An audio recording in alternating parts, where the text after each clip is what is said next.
Tatlong lalaking most wanted person ang arestado ng mga otoridad dahil sa kasong murder sa Cotabato City. Sinisiguro naman ng PNP na kanilang ipagpapatuloy ang maigting na operasyon laban sa mga wanted persons upang matiyak na mananagot ang mga lumalabag sa batas at mapanatili ang kapayapaan at kaayusan sa komunidad. Patrolwoman Leonora Gawang sa balita.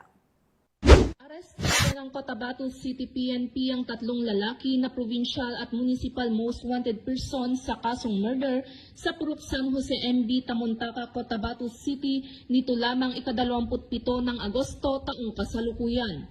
Kinilala ni Police Colonel Giben M. Bongkayaw, City Director ng Cotabato City Police Office, ang mga suspect na sina alias Sanip, 47 na taong gulang, alias Pe, 32 na taong gulang at alias Fai, 21 na taong gulang na pare-parehong residente ng nasabing lungsod.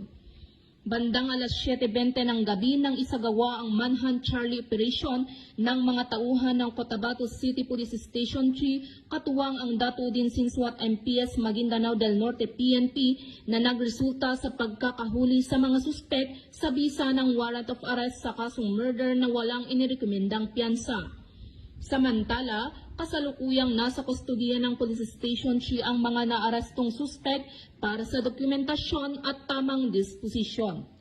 Ang matagumpay na operasyon na ito ay nagpapakita na ang mga kapulisan ng Cotabato City PNP ay hindi titigil sa kanilang sinumpaang tungkulin na sugpuin ang anumang uri ng kriminalidad upang mapanatili ang kaayusan at kaligtasan ng bawat mamamayan sa kanilang nasasakupan.